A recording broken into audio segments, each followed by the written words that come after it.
Assalamualaikum warahmatullahi wabarakatuh.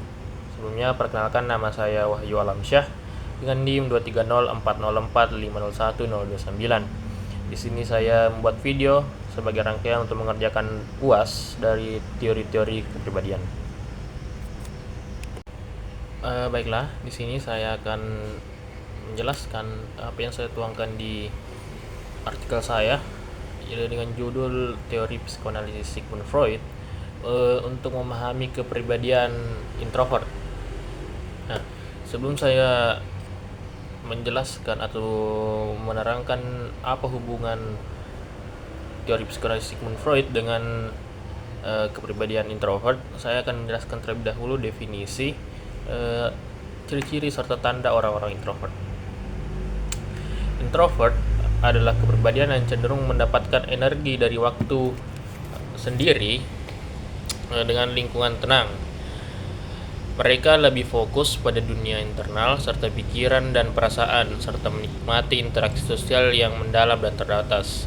Itulah mengapa individu dengan tipe kepribadian introvert cenderung pendiam, pemalu, dan merasa tidak nyaman di situasi sosial. Dominika dan Firdia 2018. Dari definisi ini, orang-orang dengan tipe kepribadian introvert cenderung lebih fokus pada dirinya sendiri. Dia lebih fokus pada perasaannya sendiri, dan dia tidak menikmati yang namanya interaksi sosial yang berlebihan. Adapun ciri-ciri dari orang introvert ialah: pertama, memerlukan ketenangan untuk berkonsentrasi. Sama seperti halnya dengan definisi yang selalu memikirkan diri sendiri dan antisosial, orang-orang introvert tersebut harus memang berada di keadaan yang sangat tenang untuk bisa berkonsentrasi di luar kebisingan. Yang kedua, lebih suka menghabiskan waktu sendirian. Orang-orang introvert yang terkenal antisosial dan peduli dengan dirinya sendiri lebih suka menyendiri daripada berada di keramaian. Jadi apabila kita melihat orang-orang yang selalu suka duduk sendiri, suka merenung sendiri, dia memiliki ciri-ciri introvert. Selanjutnya, lebih suka menulis daripada berbicara. Orang-orang introvert cenderung menulis untuk menghabiskan waktu yang senggang, sama seperti halnya ketika kita merasa bosan. Orang-orang introvert melarikan kebosanannya ke dalam menulis, gitu. Yang keempat, merasa lelah setelah berada di keramaian.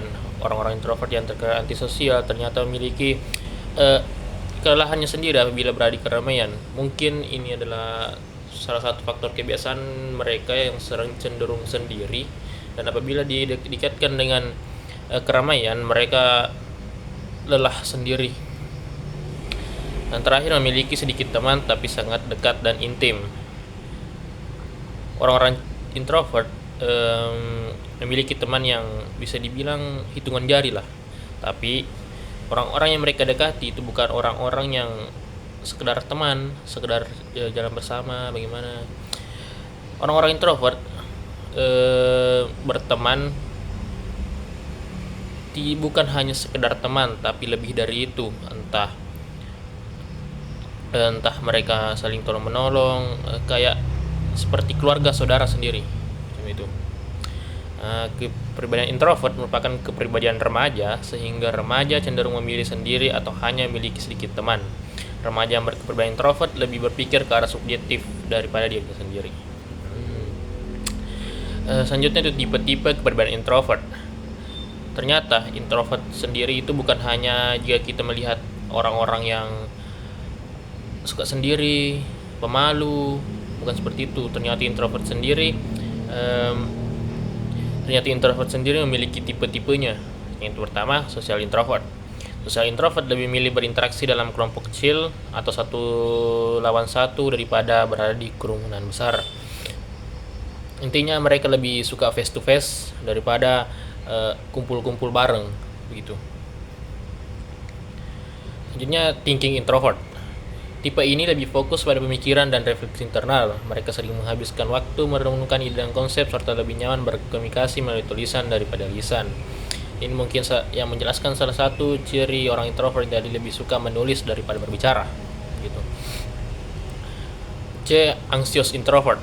Anxious introvert sering mengalami kecemasan dalam situasi sosial dan mungkin menghindari interaksi karena tidak nyamanan yang dirasakan.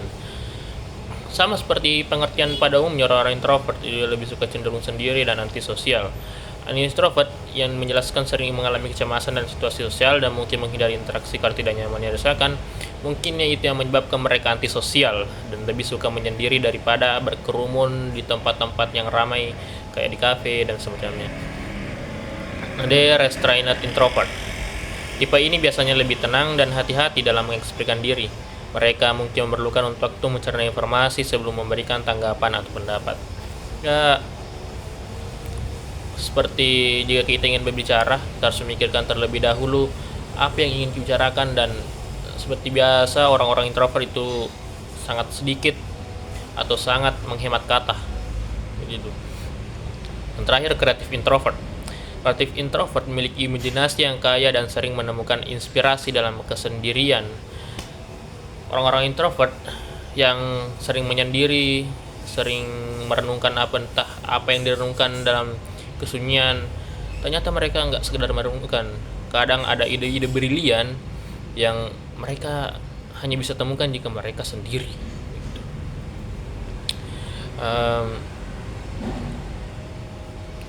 Di sini juga saya menjelaskan ada penyebab kepribadian introvert, yaitu faktor individu, 2 preferensi memproses informasi, 3 kurangnya interaksi sosial, dan 4 perubahan kehidupan.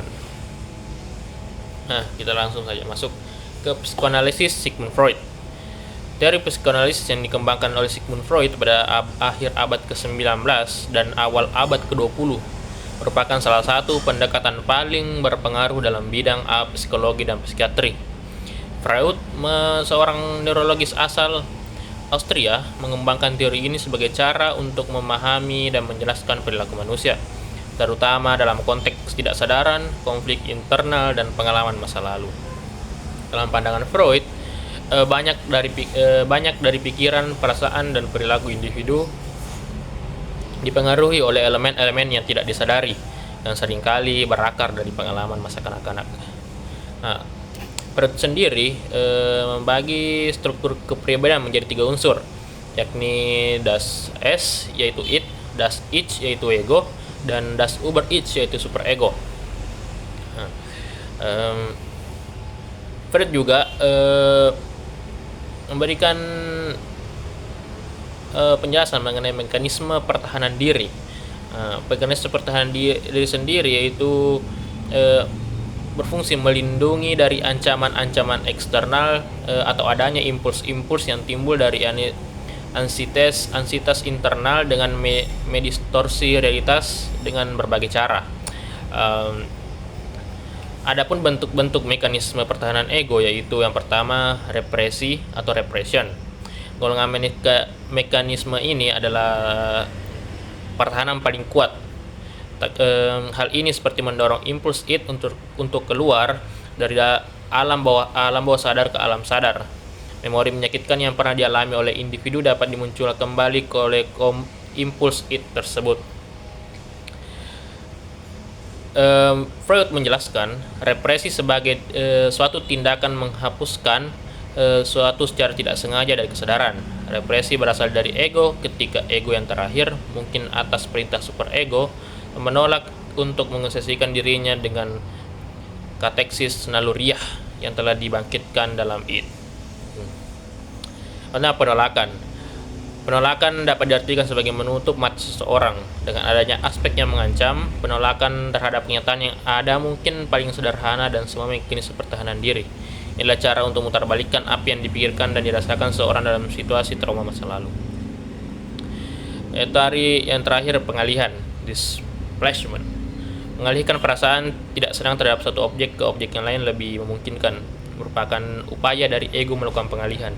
Semisal ada impuls agresif dapat digantikan sebagai kambing hitam terhadap individu atau objek lainnya. Gitu.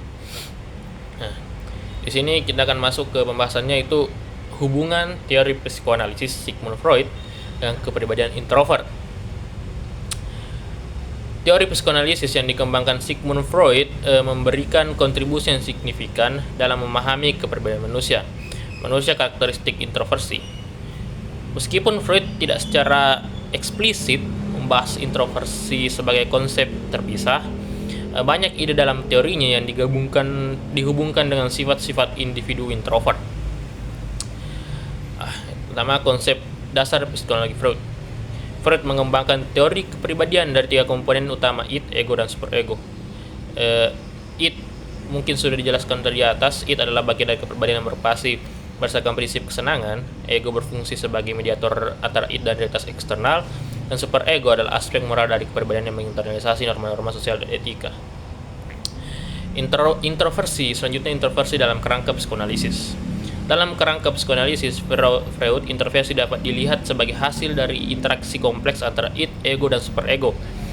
Individu introvert mungkin mengalami ketegangan antara dorongan internal id dan tuntutan sosial superego yang dapat menyebabkan mereka menarik diri dari interaksi sosial. Tapi itu tahapan perkembangan Freud.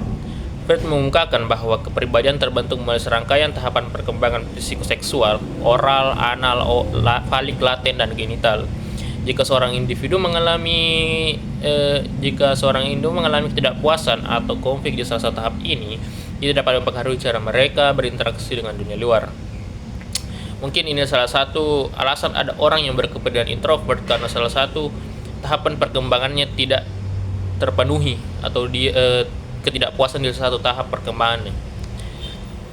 Selanjutnya itu libido dan energi psikologis. Freud juga berbicara tentang libido sebagai energi psikologis yang mendorong perilaku manusia. Dalam pandangannya, jika libido diarahkan ke dalam introversi, individu mungkin lebih fokus pada kehidupan batin mereka daripada interaksi sosial. Hal ini menyebabkan perasaan terasing atau kesepian jika tidak ada keseimbangan antara kebutuhan internal dan eksternal. Terakhir itu pertahanan psikologis. Individu introvert mungkin menggunakan mekanisme pertahanan tertentu untuk mengatasi kecemasan atau stres yang muncul dari interaksi sosial.